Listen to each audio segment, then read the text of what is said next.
पाषाणकालीन, महाकाव्यकालीन, पुराणकालीन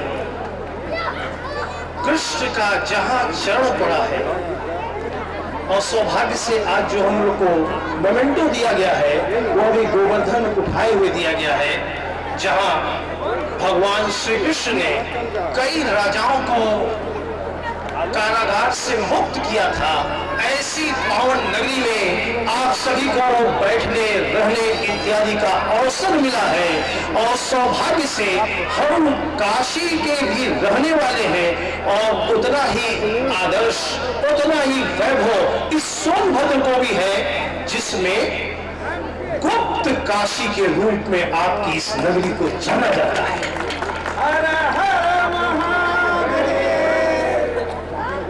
आपके यहाँ जितने भी लोग बैठे हैं, चाहे वे छोटे हों या बड़े हों, इस पावन नगरी में होने के नाते मैं सबको सादर प्रणाम करता हूं। आप सभी मेरा प्रणाम स्वीकार करें।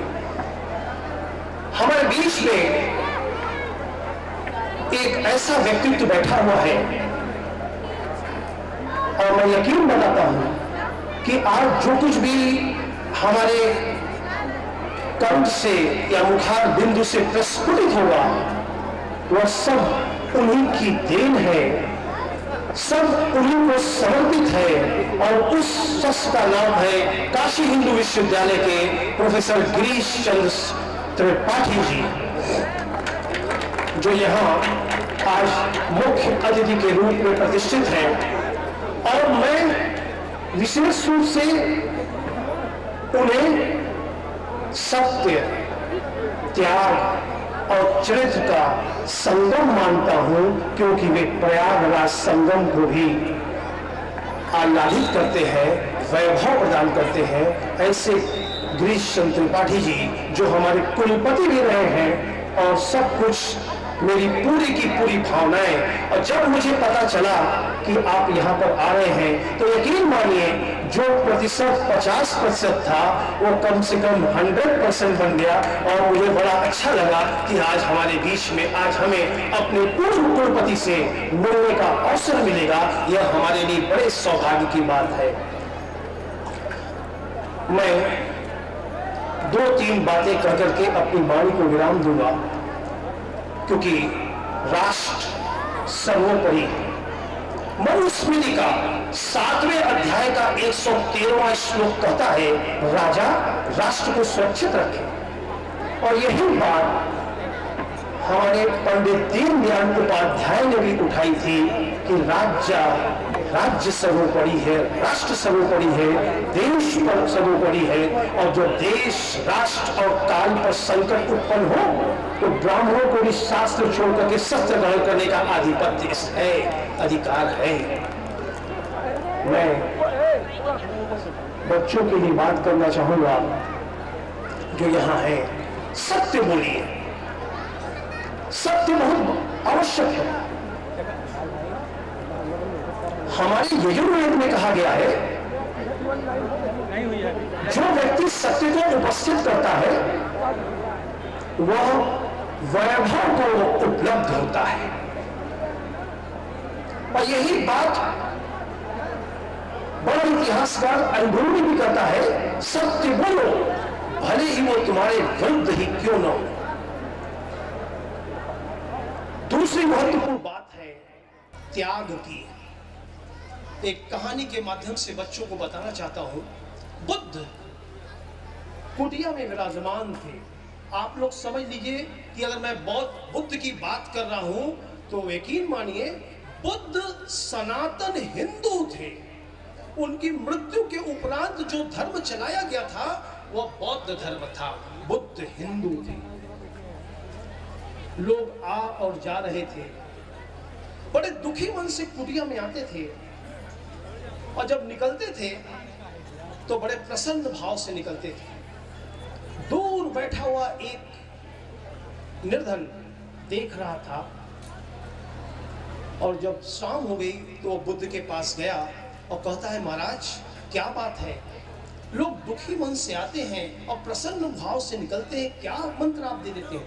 तो बुद्ध ने कहा, जिसे संपूर्ण विश्व को सुन लेने की आवश्यकता है, बुद्ध ने कहा कि मैं उनसे सिर्फ एक ही बात करता हूं कि आप त्याग करें, दुनिया को कुछ बांटो, दुनिया को कुछ दो। उसने कहा मेरे पास कुछ भी देने को नहीं है। तो बुद्ध ने कहा नहीं, अभी तुम्हारे पास देने को बहुत कुछ है। तुम मार्ग भटके हुए व्यक्ति को मार्ग दिखा सकते हो, तुम प्यासे व्यक्ति को पानी पिला सकते हो, तुम शोक और रोग में संतप्त व्यक्ति को सिर पर हाथ रखे उसे असीम संतावना और साहस बढ़ा सकते हो। अभी तो तुम्हारे पास देने को बहुत कुछ है, तुम दो। तभी से हमारे शास्त्रों में आ गया 18 पुराण जो हमको कहते हैं, अष्टादश पुराणेषु व्यासस्य वचनम द्वयम परोपकाराय पुण्याय पापाय परिपीडनम। 18 पुराणों का जो सूत्र है वो यही है, दूसरों को कष्ट पहुंचाने से बड़ा पाप नहीं है और दूसरों को परोपकार करने से बड़ा पुण्य नहीं है, जिसकी संस्तुति हमारे गोस्वामी तुलसीदास जी ने कर दी। दया धर्म का मूल है, पाप मूल अभिमान, तुलसी दया न छोड़िए जब तक लग घट में प्राण। जब तक आपके शरीर में प्राण है, दया किसी मूल्य पर आपको नहीं छोड़नी चाहिए। यह हमारे गोस्वामी तुलसीदास जी कहते हैं। इसके अलावा हमें सत्य का निर्वहन साथ साथ करना पड़ता है, क्योंकि सत्य को याद नहीं रखना पड़ता है। इसीलिए कठोपनिषद बोलता है सत्यमेव जयते, सत्य की जय, और सत्यम शिवम सुंदरम। सत्य हमारे वेदों के अनुसार ईश्वर से भी बड़ा है। Because of that, they used Satyam first, and after it Shiv, and after it Sundaram. But it means the truth is beyond the God. इसलिए सत्य को अपनाइए।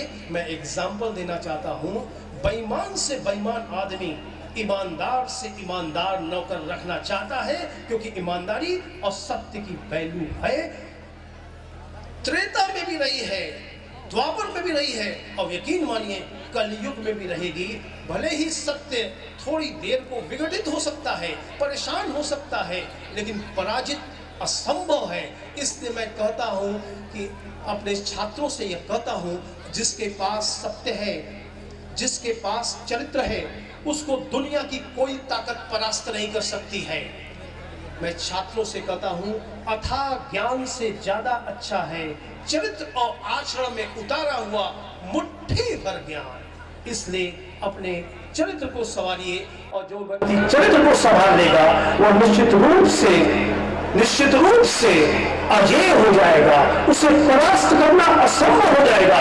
और जो दोनों चीजें जिसके पास नहीं है, सत्य नहीं है, चरित्र नहीं है, तो यकीन मानिए उसके शरीर में विपरीत परिस्थितियों को सहने का सामर्थ्य ही नहीं हो पाएगा। इसलिए मेरा आप सभी से निवेदन है, अभिभावकों से निवेदन है कि अपने छात्रों में इन दो चीजों का अवश्य रूप से बीजापन रोपण करने का प्रयास करें। इसके अलावा खेल को वरीयता प्रदान करनी चाहिए, क्योंकि स्वस्थ रहना अनिवार्य है। जब हम स्वस्थ रहेंगे तभी हम दुनिया का सब सुख भोग पाएंगे। अगर मैं अस्वस्थ रहता तो शायद मैं काशी से चल करके यहां तक की यात्रा नहीं कर पाता।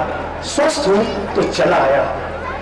इसलिए स्वस्थता पर ध्यान दीजिए, खेल को अपना एक आदर्श बनाइए, योग पर ध्यान दीजिए। जो व्यक्ति खेल पर ध्यान देता है, योग पर ध्यान देता है, उसे दुनिया में लड़ने का वैभव प्राप्त होता है। अभी मैंने खिलाड़ियों को पुरस्कृत किया, वे अंतिम समय तक जीत का प्रयास करते हैं।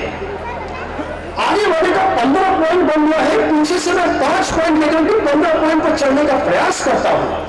यकीन मानिए, यही प्रयास आप जब खेल छोड़ करके अपने सामाजिक जीवन में आएंगे तो यही प्रयास आपको जूझने की, समाज से जूझने की शक्ति प्रदान करेगा, क्योंकि एक अभ्यास बन गया है आपके पास जूझने का।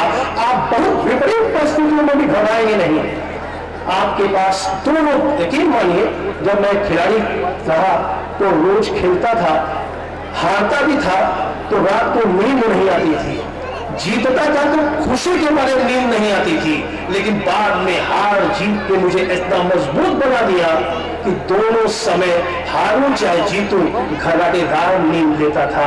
यह वैभव, यह लड़ने की क्षमता सिर्फ और सिर्फ स्पोर्ट्स प्रदान करता है। इसके अलावा हमें और कोई भी प्रयास नहीं कर, और कोई भी हमको विकल्प नहीं मिलता है। हम और आप एक दूसरे को बड़ी से बड़ी गलतियों के लिए, आपने बड़ी गलती की है, मैंने भी बड़ी गलती की है, तो हम एक दूसरे को क्षमा कर देंगे, लेकिन यकीन मानिए हमारे स्नायु संस्कार हमारी छोटी से छोटी गलतियों के लिए कदापि माफ नहीं करेंगे। इसलिए पूरा का पूरा स्वस्थ रहने का प्रयास कीजिए और शांति में जीवन यापन करने की चेष्टा कीजिए। हमारे शास्त्र बता, आप परिकल्पना कीजिए, हम लोग उस शास्त्र में उस जमाने में रहते थे जिसकी की परिकल्पना आप नहीं कर सकते हैं। थोड़ा सा बात बताकर अपनी वाणी को विश्राम देना चाहूंगा। महाभारत के शांति पर्व में उल्लेख है, न राज्यम न राजा सीतम न दंडयो न च दांडिका धर्मेश्वर सर्व प्रजा रक्षन्ति स्म परस्परम। न राज्य था उस जमाने में, सतयुग में, न राजा था, न दंड था, न दंड विधान था। तो प्रश्न था कि लोग रहते कैसे थे, तो उत्तर मिला धर्मेश्वर सर्व प्रजा रक्षन्ति स्म परस्परम। धर्म ही एक दूसरे की रक्षा करता था। Dharma means duty and responsibilities are treated as a dharma. इसी से हमारे शास्त्र कहते हैं धर्म महेति सर्वलोक हित सुखम। धर्म ही हमको सर्व सुख प्रदान करता है। तो अपने अपने धर्म का आप सही पालन करें। और अंतिम वाक्य कहना चाहूंगा, अगर आपके पास अच्छे व्यक्ति हैं और बुरे व्यक्ति हैं, तो बुरे व्यक्ति को अपने साथ रख करके उसे अच्छा बनाने का प्रयास करें, और अगर अच्छे व्यक्ति हैं तो उन्हें उनका साथ कदापि न छोड़ें, क्योंकि रामचरितमानस में कहा गया है अस्पहि चला विभीषण जब ही आयु हीन भय तब सबहि। जैसे ही विभीषण ने लंका का परित्याग किया, सारी की सारी लंका बिना युद्ध किए आयुहीन होने लगी, क्योंकि एक अच्छे व्यक्ति ने लंका का साथ छोड़ दिया था। आप सभी ने मुझे बड़े ध्यानपूर्वक सुना और आप सभी के हृदय में प्रतिष्ठित मैं ईश्वर को सादर प्रणाम करता हूं। आप सभी मेरा प्रणाम स्वीकार करें। धन्यवाद देने के लिए मेरे पास इससे अधिक शब्द नहीं है। मैं डॉक्टर अजय कुमार पांडे जी को, डॉक्टर अनिल कुमार पांडे जी को, डॉक्टर सीमा मिश्रा, आर.एम. पाठक सर, और अभी बैठी थी जागृति अवस्थी जी को, और डॉक्टर साधना पांडे जी को बहुत बहुत शुभकामनाएं देता हूं। आप सभी मेरी शुभकामनाएं स्वीकार करें। धन्यवाद।